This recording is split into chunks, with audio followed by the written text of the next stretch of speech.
I think a good amount of it is in the execution. I think that's the main thing that changes so drastically over time because, like you said, there are these themes that kind of apply across time and space. That's why the classics are like we can feel them so much still because the core, like the bare bones, the skeleton, is still there. But nobody would write something like the Iliad now. The way that it needs to come across, our preferences and how we like to hear those themes, hear those stories, those are kind of what change a lot. And maybe in addition to that, also there's a change in emphasis. So it's like the same idea, but the parts of it that are emphasized change. Like for example, there could be, the story of the hero. Well, a long time ago, back when, the Arthurian legends were a thing, the only idea of a hero would have been a man. And then, Guinevere would have been his wife, but she wouldn't have had like a huge part to play necessarily as the heroic bit. And then now, as time is progressing, that core of the hero, of this person that we can really look up to, again, the execution and the emphasis has changed. So now it's less on a certain type of person than just the person. Mm-hmm. Yeah, I definitely can see that. And kind of to add on to your point too, is I think so many more people can be writers now than in other generations. So you're seeing different ways of life, different cultures, languages portrayed, I think, more authentically than in the past, just because the sorts of people that like had access to education and the ability to get things published is so much more broader now. So I think that definitely opens up the possibility for so many more news stories and new perspectives on now in the 21st century. I think, especially with technology, makes it so much easier and more accessible for lots of different stories.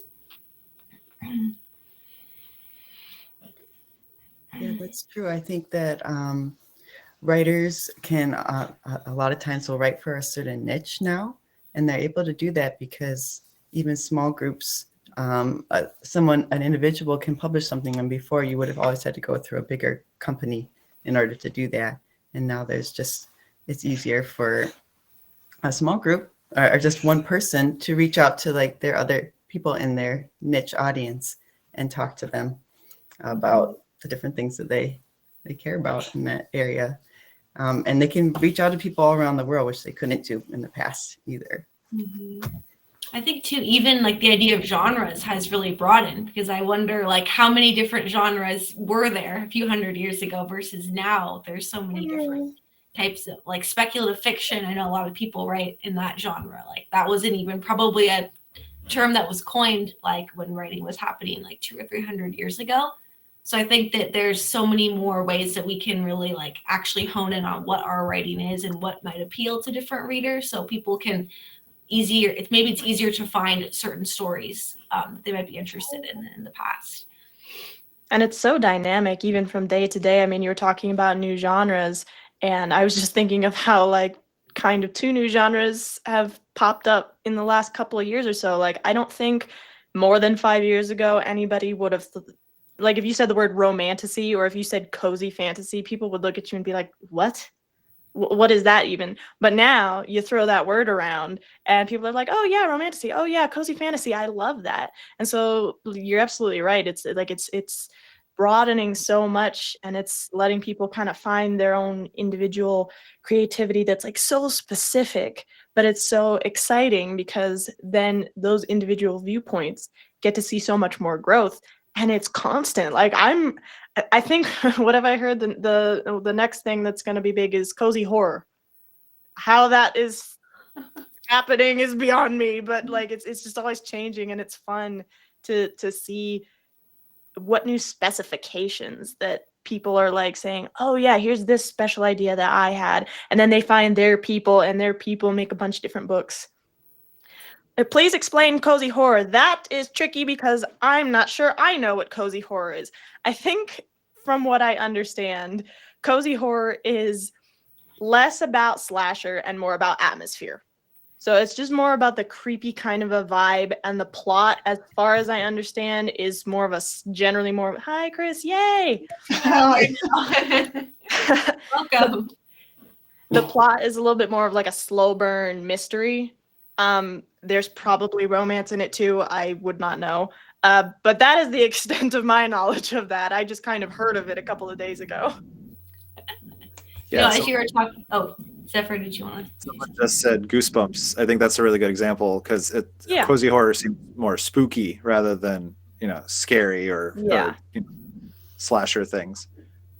So clearly that genre has been around for a while, right? Right. People haven't put a name to it, Yeah. Like cozy fantasy, you just mentioned that, right? Mhm. That's a new thing because people have a name for it, right? But it's really been around for a long time because what is the beginning of the Lord of the Rings, right? If you it is all just movies, vibes. yeah, you watch the movies and and you read the books, like, where's the action, right? We need to be some sword fighting, but there's not. They're just sitting around talking for a really long time, right? And so that is what has become today's cozy fantasy, right? Right. So it's really, we're not really coming up with new things. We're just sort of repackaging them and reassigning them into different little boxes, right? Mm-hmm. Whereas they've been there the whole time. We've always had the parts. We're just putting them together differently now. That's true. And I wonder if that kind of then applies to the messages. The messages that modern readers want. They've kind of already been there, just like the genres have already been there. We're just putting new names on them now. Do you think, did I say that right? Oh, for sure. Yeah, especially with things like what they call cozy fantasy nowadays, because people are getting overwhelmed with all of the, death and the fighting and the action in what amounts to fantasy today, right?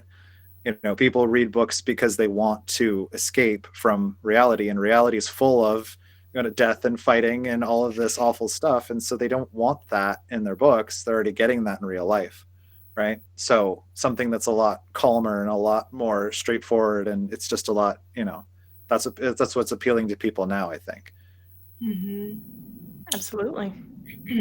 Kind of along that line, playing devil's advocate a bit, do you think that getting so niche with genres is actually maybe turning potential readers away from books? Because if we make it so narrowly focused in how we market it, is that maybe someone might think, just hearing that, oh, I don't want to listen to cozy romance or cozy horror, I should say.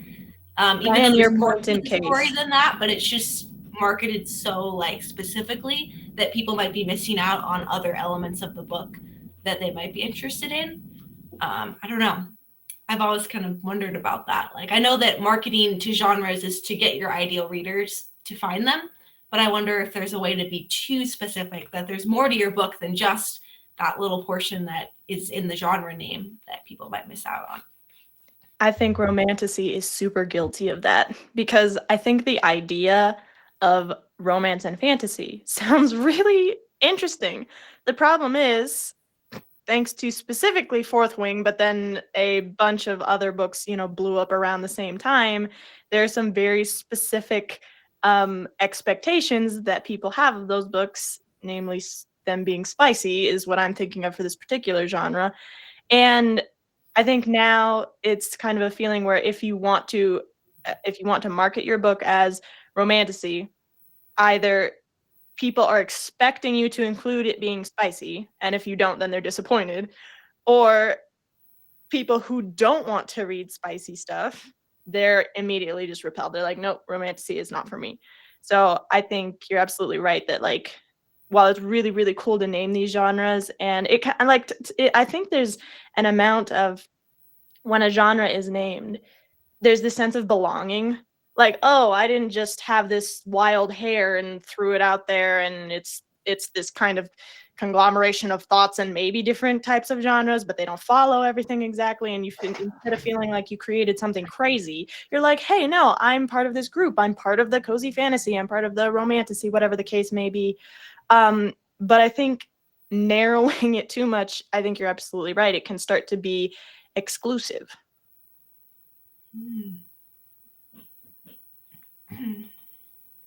Yeah, that's something that I've run into already in having a work that is technically cozy fantasy, is the expectations that people have in it, right? I have only found, and I've looked at a lot, one other book that's labeled as cozy fantasy that doesn't have a same-sex relationship in it, right? Apparently that's what people right. do when they don't have to fight against evil, is they do that.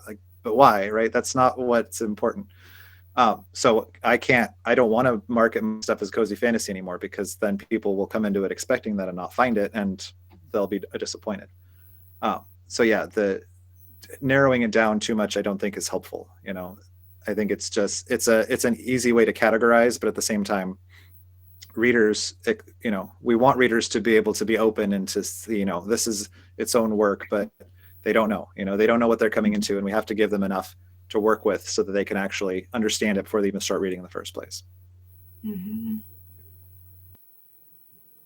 This kind of leads into another question I had about literary approaches that can appeal to this generation specifically, because I don't know if you guys have had the same experience, but I'm finding that with the increase in technology now, like there's competition against books, right, for entertainment, because there's TV shows and there's just time watching a YouTube video on your phone. Like the younger generations, I think, are not turning to books as much as in the past. I know I have nieces and nephews that they're like, oh, I never read a book. Like I only just do the bare minimum reading for school. They'd rather be on their phone or watching a movie, for example. So what literary approaches might be helpful to get this generation more interested in the power of storytelling and reading in the book form specifically, because so many people are turning to other technology mediums for that entertainment?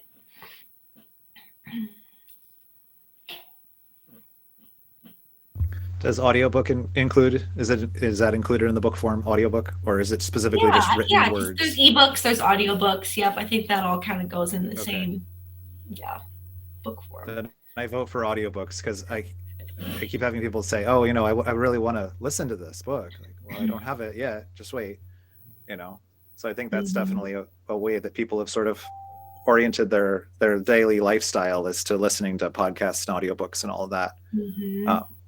It'd be the same as if they were listening to it read out loud by somebody sitting in the book room with them. So I think you hit on a really good point, because also this generation is so busy and multitasking, but you can listen to something and be doing something else. Like I know the like Bible in a Year was the #1 charting podcast. Like I think people really want to tune into something that they can listen to, because they could be driving to work or they could be doing the dishes.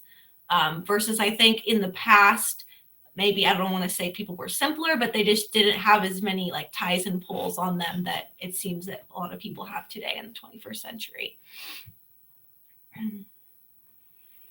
I'll absolutely second that, because it's so funny. I was talking to the priest at my parish the other day, and he was like, how much do you read? And I was like, we wound up getting to the question of how many books do you read in a year? Like, how many books did you read last year? And I was like, well, I read like 75, 80.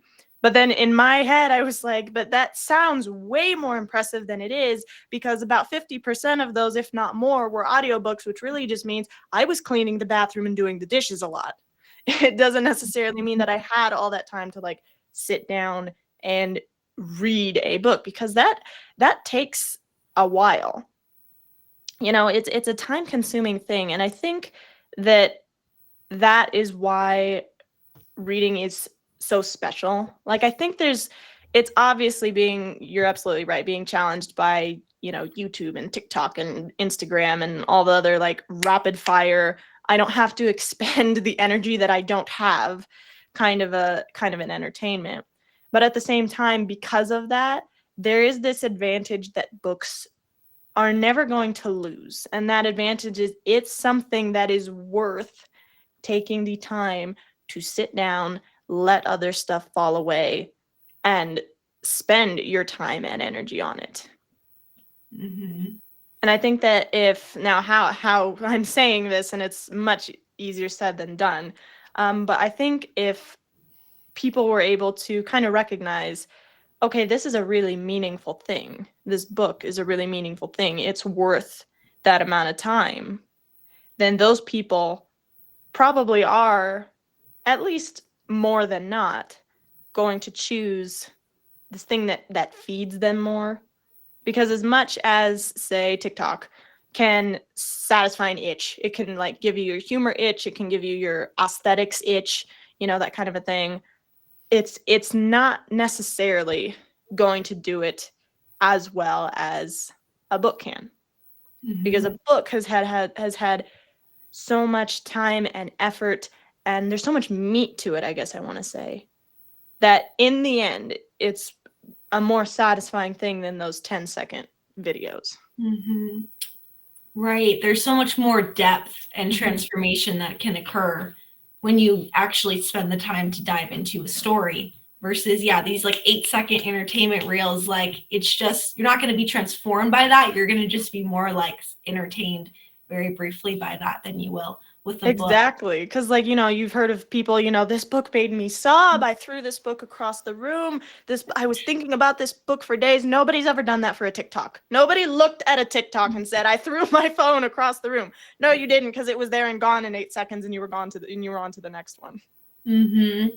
Do you think that like this rise in flash fiction and short stories kind of has to do with maybe the shorter attention span that this generation can maybe have, like as a way to engage people in reading, because they can still read something and have a story, but it's in a shorter space? Because I just wonder, like in the past, right, like generations ago, there was poetry, which can be shorter, but I don't think that there were these micro stories like we're seeing, exploded in popularity today.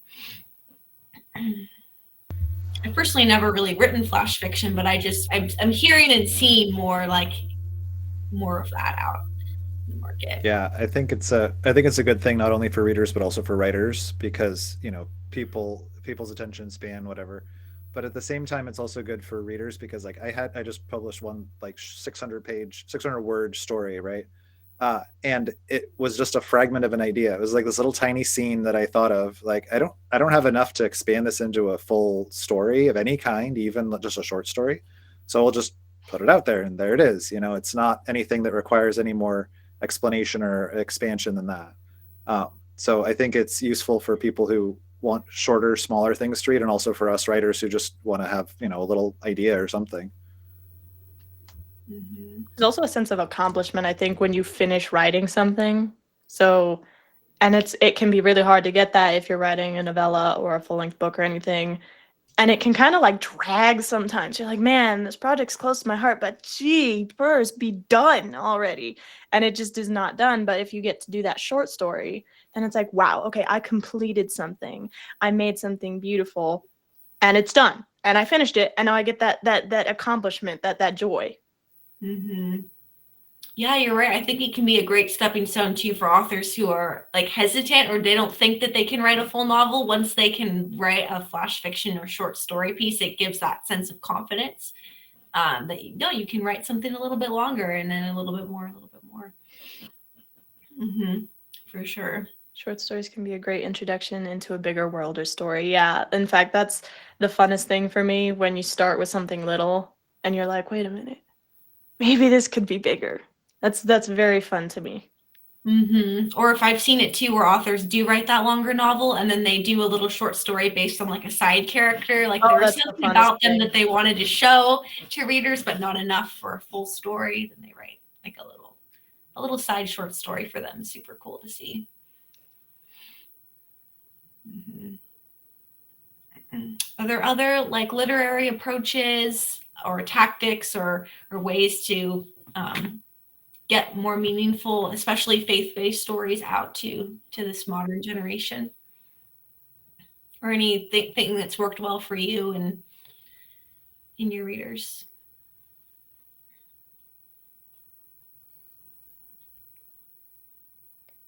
I think one thing that I really like to think about is that it's really easy, because I kind of see this in, I don't want to say all publishing companies because it's not, but there are certain books that you read, particularly for me, it's for the young adult audience, but I think this is the way it is for some adult novels too, where the way it's written, it is like a very harsh attempt to sound easy to read, easy to speak to. Like, there's nothing wrong with casual writing. I think casual writing is great, but it's trying to sound so down to earth that it just doesn't even sound real. It doesn't even sound like the author thought about it. And so I think that, and I think that that's because they're trying to appeal to such a wide audience. They're like, we don't want to like possibly have somebody say, oh, the writing was too the writing was too flowery or anything like that. And of course, then there's the other end of the spectrum where it's just like this could be made a little bit more clear. But I think it's okay to give your wordplay, to give your craft the 10 or 11 care it deserves. Like something that sounds really pretty. It's attractive to us. Like the poets from, like you were talking about poetry a long time ago, they weren't a type of entertainment because they sounded like, and I don't even just want to say they sounded the way people talk, because, you know, writing should sound natural, but because it sounded at the lowest common denominator, most accessible to possibly anyone and everyone who could possibly lay eyes on it. That poetry was appealing because it drew something out of us. It wasn't the easiest thing to read. It was a beautiful thing to read. And so, and anybody obviously feel free to like disagree with me because I'm just brainstorming here. But I think it's worthwhile that we are all bringing out the true good and beautiful. And part of beautiful is this writing really sounds like beautiful. It sounds beautiful. Mm-hmm. Yeah, no, I can totally see that, and I definitely actually agree with that too, because I think sometimes there's this rush of just like, I gotta write something, I gotta get something out there, and there's those like two extremes. Like I know authors that they just like they never publish something, or they're scared because they don't think it's ever going to be ready, or people that just crank out book after book after book just because. And so I think like, yeah, spending that time on making it, yeah, beautiful, like the writing. And I think that our culture has lost sight of beauty, I think a lot, especially when you do read these things from the past that just have this strong attention to just talking about the beauty of a tree or a person's hair. Like it's just so, and maybe that's because they didn't have the technology that they were distracted by, and they could really be attentive to the world around them, I think. And maybe that came through in their writing. And that nowadays we're just so distracted that we actually can't take the time to really look at something and actually say that's beautiful and recognize that. I think that's something that's lost largely in our culture that really good stories can bring back to us, is that sense of beauty.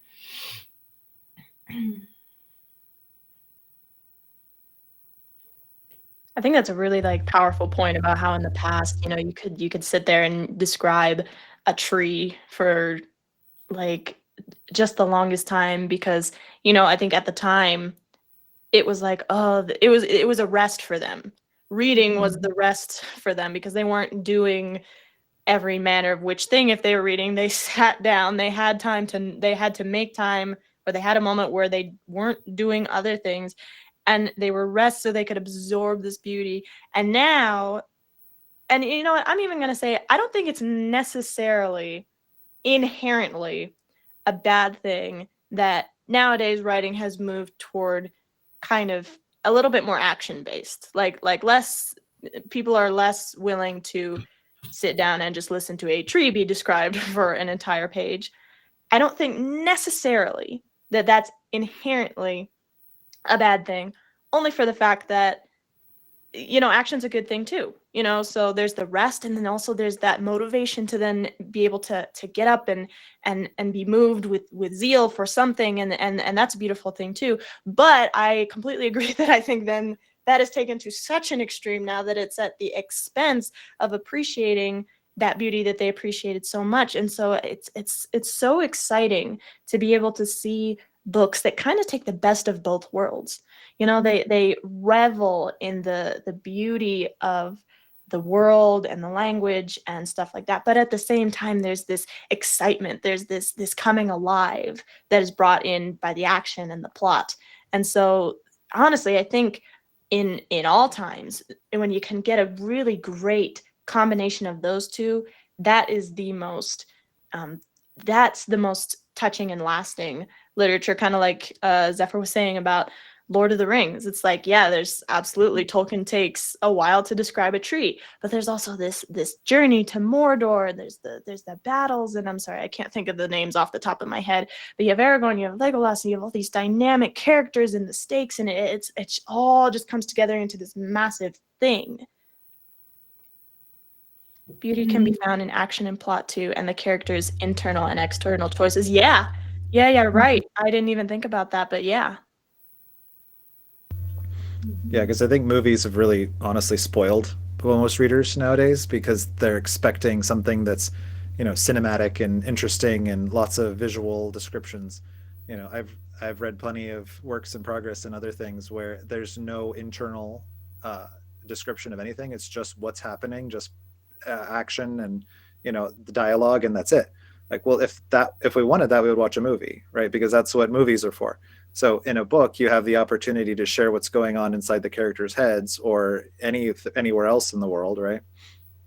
So I think people come into that, that expectation of having something action-packed. You just you look at how books are marketed today. So, they're thrillers or edge of your seat, page turner, gripping, all these things. Like, wow, that sounds stressful. I feel like I need to go Guilty. lay down after this.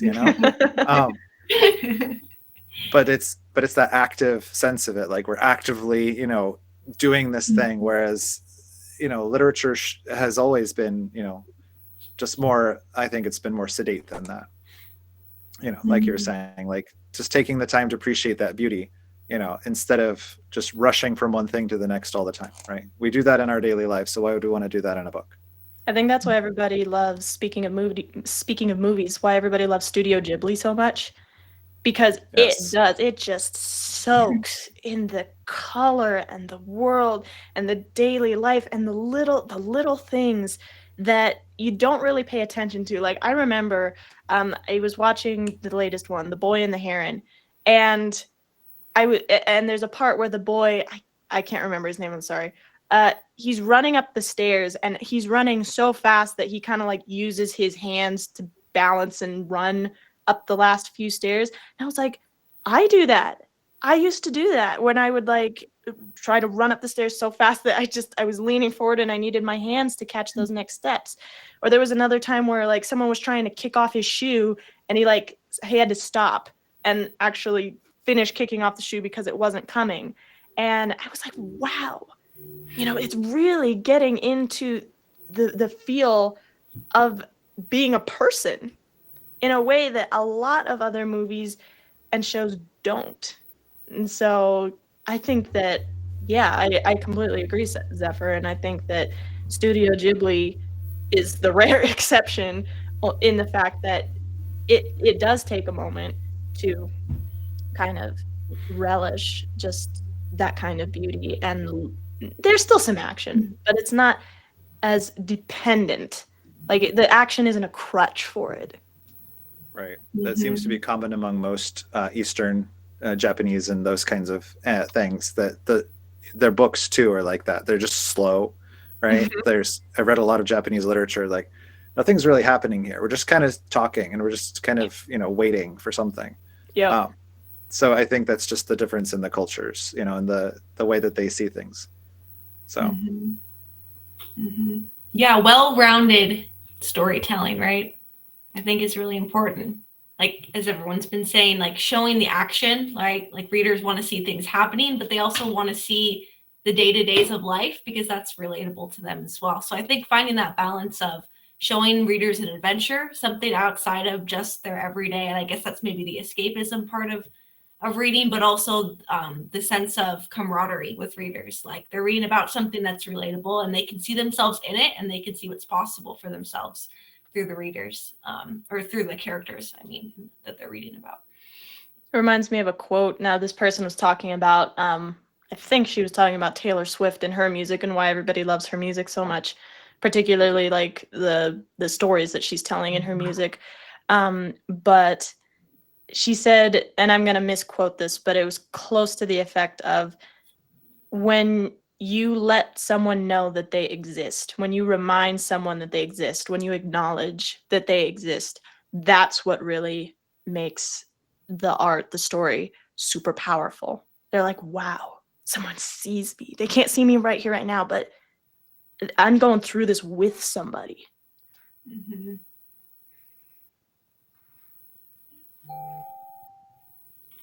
I don't know why, as everyone was talking, I got the image of like cathedrals, like those really beautiful fancy cathedrals, and kind of the comparison to telling a story. Because when you walk into the cathedral, you have people that are praying, right? You have people that are stationary and they're silent, and then you have people who are walking around exploring the cathedral. And then you have so much going on. You have the stained glass windows of stories on the wall. You have like the senses of smell with candles and incense, and you have the beauty of the architecture. But it's like one cohesive building, right? But like there's so much going on within it, and people can enter inside and they can be taken on similar yet totally different journeys, even though they're in the same space. I think that's what great stories do. So many different people can enter into them, and they can enter into that true, good, and beautiful experience, and then they can all get something different, but equally true, good, and beautiful from it. You just reminded me of a quote by, I want to say it's John Paul II, but I could be entirely wrong, but it was a holy man or woman, pretty sure it was a man, who said, the church's two greatest pieces of evangelization, and again, I am misquoting this, but it's the saints and the church's art. Mm. And what's really cool is that we get to be a part of that, because I don't think like when people say art, generally the first thing people think of is a painting, is a sculpture, is maybe even music. But we're in this like very special era that just kind of came into being huge, where now our writing is art. And so we have this like great opportunity where if the church's art is this huge part of evangelization, then the beauty in what we write, that's a big thing. We get to be those artists that can bring people to Christ with just the sheer beauty, like you were talking about with the cathedral, just these sensations of, wow, this is touching something within me. And people may not immediately realize it's that God-shaped hole, but they are touching, God is touching them. And we get to be vessels of that, which is so cool. Mm-hmm. Definitely. Yeah. I love the phrase being co-creators, right? Yeah. You hear that a lot in Catholic circles, and that's what we're doing as writers. We're like co-creating this book that never existed before, right? And won't exist again. That's unique to us, and then also becomes unique to our readers as well. That reminds me of something else that is maybe tangential, but if you've ever tried to ship something via media mail for the postal service, it's a cheaper way of doing it than shipping it regularly, right? But it has to be a specific category of thing. It has to be a book or music or a movie, right? But not a video game. Video games, for some reason, are excluded from media mail. And the reason that I was given by a postal service employee a long time ago was that when people read a book or watch a movie, they get the same experience from it every time. But if you play a video game, you get a different experience from it every time. Like, okay, that doesn't really make any sense. I was like, I would. But it goes Nobody back who's to, read a book and enjoyed it has ever said that they got the same experience the second time around. But it goes back to what she just said about the cathedral, right? Here's this thing that we've created, right? So books are in this special category, according to the Postal Service, right? That we get to experience them in different ways. So we have this extra responsibility to be able to do that. So sorry, if you're making video games, you don't get that. It's excluded. Huh. Yes. Yeah. Mary Yeah, sure. Rose and feel free. Because at this You should point already we've have the- kind of addressed There we go. our main You're questions. talking about evangelization. It's like, oh. Hop on in. Yeah, I love this conversation about beauty, and you guys are doing great. I just wanted to say, like, how important it is for us to make art as Catholics or Orthodox, because I think even more than evangelization, it's like a pre-evangelization, because a lot of people in this world have grown up completely secular and they don't really know anything about the faith either way. If they do see the faith, they just see usually a lot of negative representations of priests and nuns and stuff on TV shows and things like that, but they don't really know or understand it. And so like when we create these beautiful stories, stories that are good and true and beautiful, even if they don't have anything religious in them, they can create a longing in people's hearts for something more, something deeper. And yeah, I think that's really important too. Like we have to kind of start there, even before you have the more direct evangelization. It's like Word on Fire. I went to a talk by someone talking about their mission, and they're trying to evangelize the culture by connecting, with what's actually going out. Sorry. Beautiful. Commenting as well. They're trying to evangelize the culture by meeting people where they are at right now and finding the good in popular stories right now. And then also, hopefully, this is the next step, which is our job, is contributing new stories and adding to the conversation that's going on right now. So sorry, that's what I had to say. That's so true. I think of what you just said about the pre-evangelization and how Jesus would tell parables and then he wouldn't explain them yet because he said they're not ready yet. And it's like, cool, that's our job to tell parables now. It's I think you just hit the nail right on the head. Yeah, that was awesome. And it also made me think of, books are almost, you hear the phrase like sacramentality, right? Like a tangible encounter with Christ. Or I think that can happen in books, and it can happen in small ways, right? Like a lot of our writing isn't explicitly, like faith-based, which can have its, can have prose to it. And then some of it is explicit. But I think either way, our stories are an opportunity for an encounter through the characters with something deeper, right? And it's I think that's a really special ability that we have as storytellers is to create those windows and those opportunities for readers to encounter something more. That made me think of C.S. Lewis. Like I saw a play about like his conversion story, and it said one of the first things that led to his conversion was reading Fantastes by George MacDonald.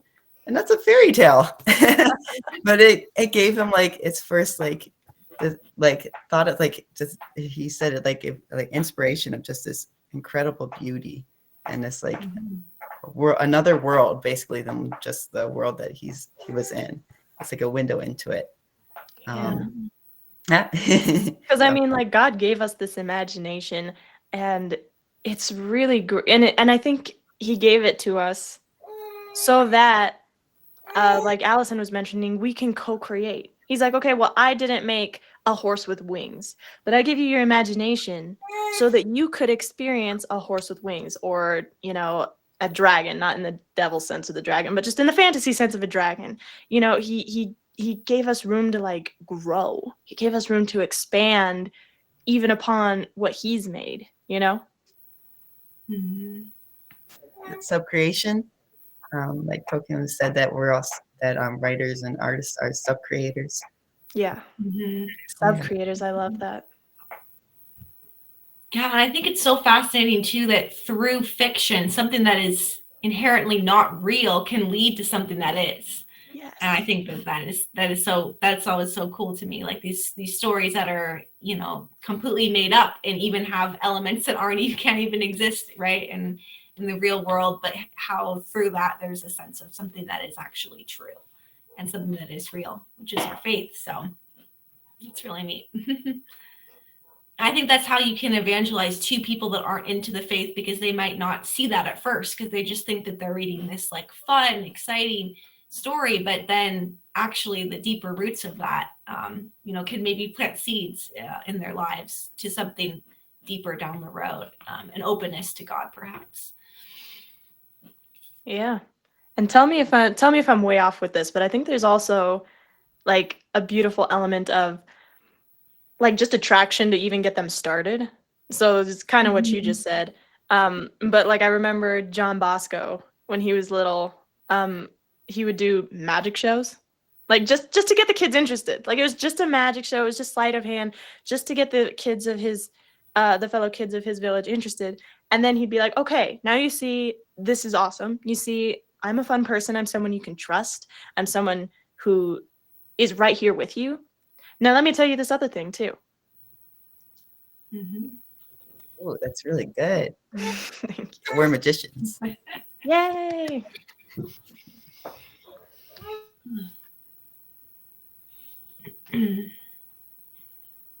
Zephyr or Chris, did either of you have something you wanted to add?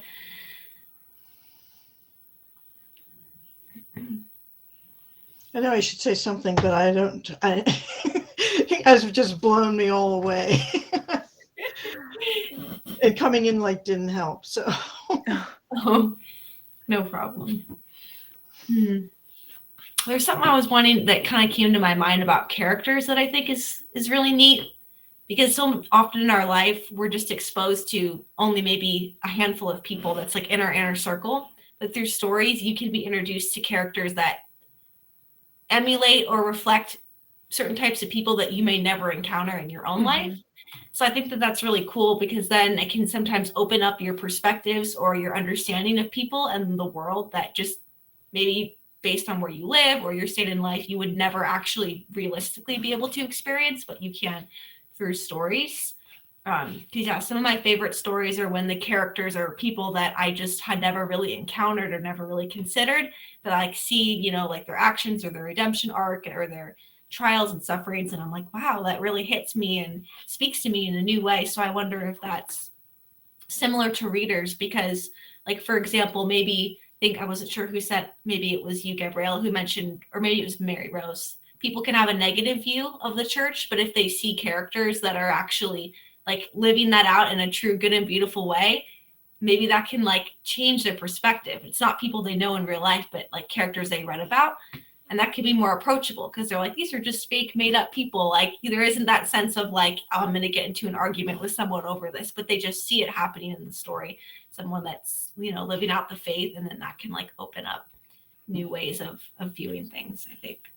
Yeah, and I think literature is such a huge part of that, because, you know, as I was studying the way that literature and the written word kind of affects societies as a whole, there was just this lesson that when colonizers or one people trying to oppress another, when they want to really, really kind of shape the way that the other people think, the first thing that they go after is literature.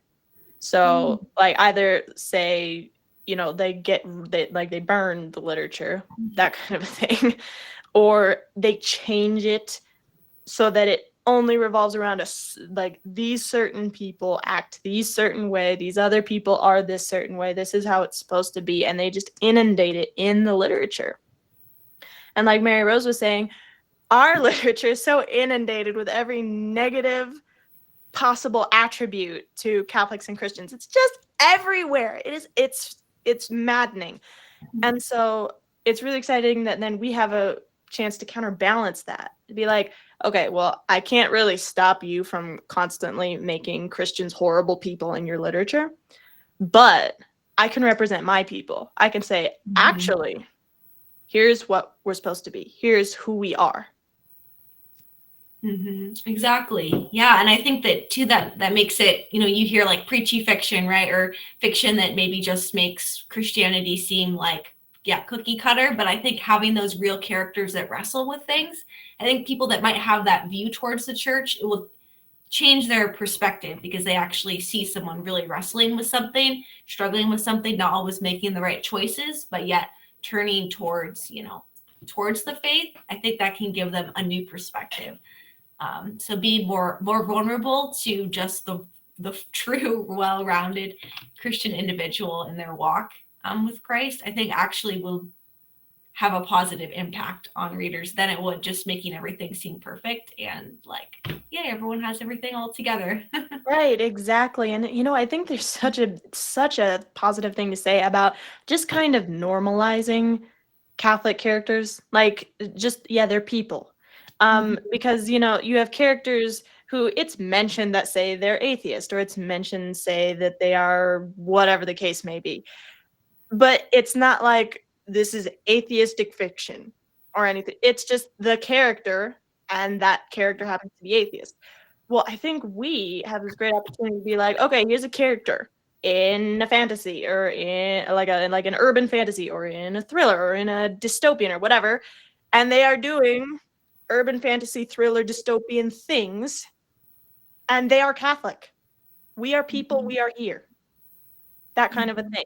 Just to make it not such a sore thumb. Like, we're obviously meant to stand out. We are not meant to blend in. We're not meant to go with the crowd. We are absolutely meant to be a beacon, a light to the world. But we're also not meant to be this other amoeba that are not people. We're still people. We still experience things just like everybody else. Mm-hmm. Yeah, that reminds me of a great quote: being in the world but not of the world. Yeah. Right. And I think that should show through in our writing as well. Like, how are our characters in the world, right? They're interacting with the world, they're struggling with the world, but then how are they ultimately, maybe not successfully totally, but how are they seeking to rise above just worldly things and the growth that can happen with that? Yeah. I actually wrote that book, the urban fantasy with Catholic characters. That's awesome. I don't market it as a Catholic fiction or even Christian fiction. Neither do I. It's just a book, right? And it's got characters, and I try to represent a couple of different faiths, but yeah, just the fact that they're there and that's, part of their lifestyle. It's not a big deal. I don't try to draw. I'm drawing attention to it with the fact it's in the book, but not trying to beat it over the head of the reader. Like, this is, the right way or anything like that. So yeah, it's definitely something that we should do more of. Mm-hmm.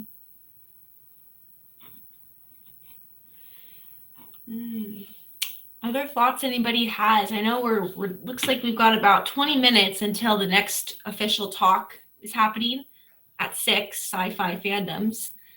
If anybody in the listening audience has anything they want to put in the comments or want to share, or are questions you want us to talk about as a panel, feel free. And I actually have to go in maybe a minute or two because I got another appointment I got to make, so I might just slip out quietly in a couple of minutes. But just in advance of that, I just wanted to say thank you to everybody. This has been a blast.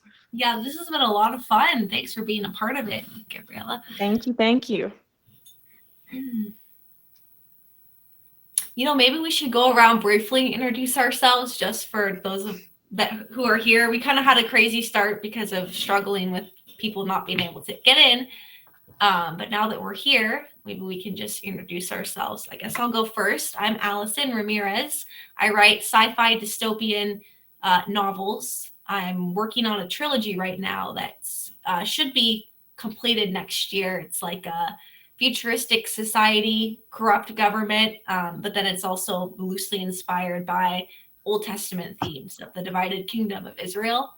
So it's kind of has modern and postmodern, but also some tie-ins to biblical literature as well. Happy to be here. You should go next, Gabriella. Yeah, because you're about to leave. Oh, thank you. So my name is Gabriella Batel. My specialty is teen, dark fantasy, and thrills. So my first 2 books right here. Currently, it's a duology, working on a 2.5. We'll call it that. It's a YA thriller series with a little bit of a speculative touch, and yeah, I'm really excited to be here. I'm working on another fantasy, and I'm excited to keep sharing stories. I'm Zephyr Thomas. I write stories about both about ordinary people doing extraordinary things, as well as extraordinary people doing ordinary things. One of the two. I also write creature taming in the Wild West, which is a lot more fun than it sounds.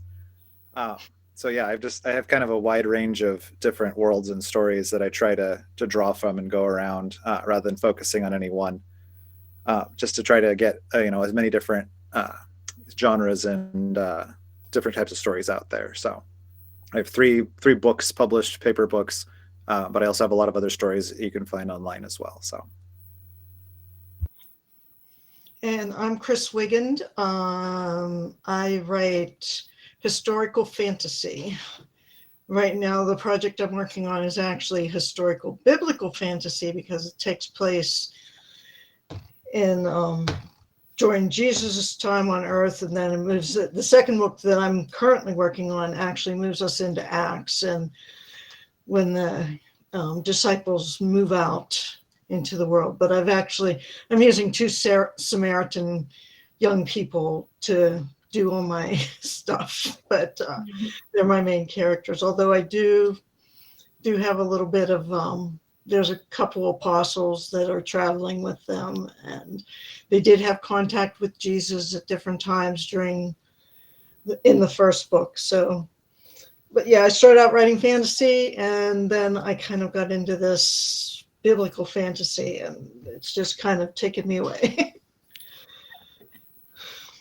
Nice. Okay, I'm gonna excuse myself. So thank you so much. Bye, Gabriella. Yep. Bye bye. Thanks. Bye.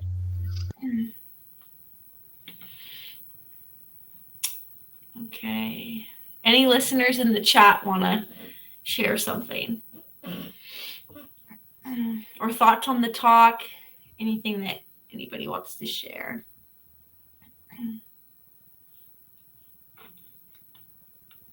Glad we got such a big group here and everybody was able to get in the space. That's awesome. Yeah, it was a little scary there for a few minutes. But Yeah, my computer the program just totally bounced me out. And no matter what I did, I couldn't get back in. yeah. Trevor says, great talk. Love hearing all the different perspectives. Awesome. Thanks. Yeah, we still got a lot of great upcoming events too. I know there's Gaming to Save the World is coming up later tonight. Echoes of Faith and Secular Storytelling. That one sounds really interesting. And then No Tame Lions.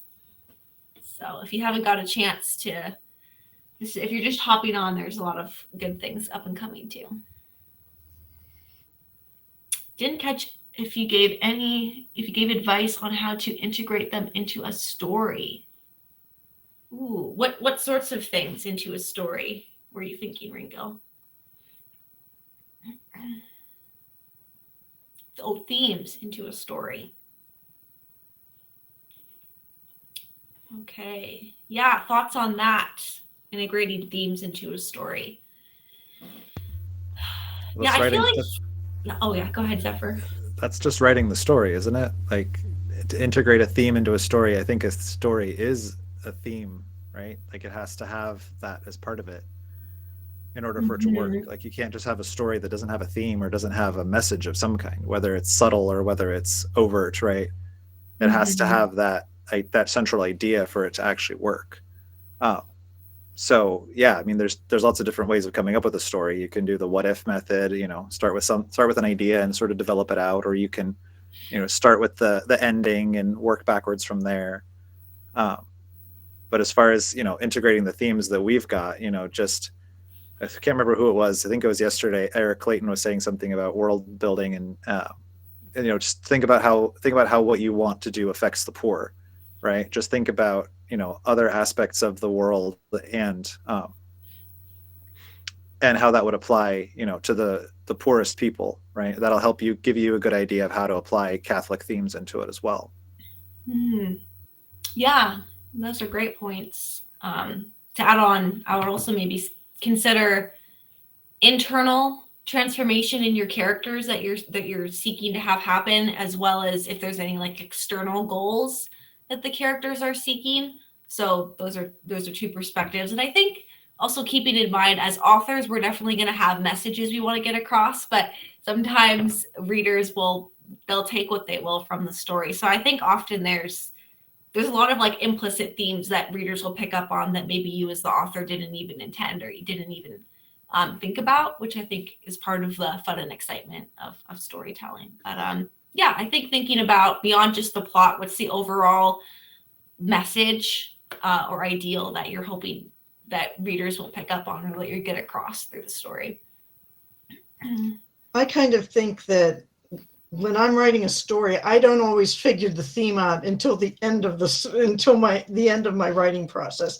I don't go into it thinking I'm going to write about this, but I think the theme based on, well, I think the Holy Spirit's planting seeds too, but just based on what I'm writing, the theme kind of naturally evolves from the story.